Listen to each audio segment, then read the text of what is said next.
தென்னாப்பிரிக்காவின் ஜோஹன்ஸ்பர்கில் G20 மாநாடு தொடங்கியுள்ளது. இந்தியா சார்பில் பிரதமர் நரேந்திர மோடி பங்கேற்றுள்ள நிலையில் அந்த காட்சிகளை முதலில் பார்க்கலாம்.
கூடுதல் விவரங்களை எமது செய்தியாளர் ரமேஷ்குமார் விவரிக்க கேட்போம்.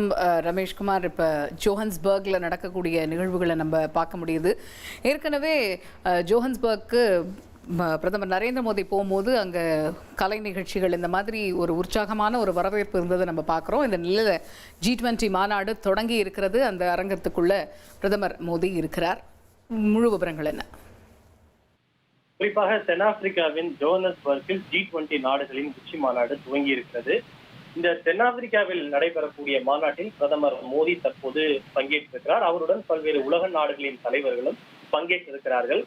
G20 என்பது பல்வேறு முக்கிய நாடுகள் உறுப்பினர்களாக இருக்கக்கூடிய ஒரு கூட்டமைப்பு. ஆனால் இந்த கூட்டத்தை பொறுத்தவரை பல முக்கிய நாடுகளின் தலைவர்கள் பங்கேற்கவில்லை. குறிப்பாக அமெரிக்க அதிபர் டொனால்டு ட்ரம்ப் இந்த கூட்டத்தில் பங்கேற்கவில்லை. அவர் இதற்கு சொல்லியிருக்கக்கூடிய காரணம், தென்னாப்பிரிக்காவில் வெள்ளை இனத்தை சார்ந்த ஆப்பிரிக்கர்கள் துன்புறுத்தலுக்கு ஆளாக்கப்படுகிறார்கள் என்ற குற்றச்சாட்டை முன்வைத்து இந்த கூட்டத்தை அவர் புறக்கணித்திருக்கிறார்.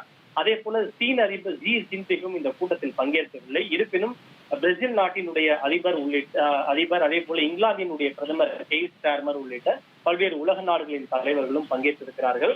இந்த தென்னாப்பிரிக்காவில் நடைபெறக்கூடிய இந்த G20 என்பது சற்று சிறப்பு வாய்ந்தது. ஏனென்றால் இந்த G20 கூட்டமைப்பிற்கு தென்னாப்பிரிக்கா புதியது. 2022ஆம் ஆண்டு இந்தியாவில் நடைபெற்ற G20 நாடுகளின் உச்சி மாநாட்டில் தான் முதன் முறையாக தென்னாப்பிரிக்கா உறுப்பினராக சேர்க்கப்பட்டது. அது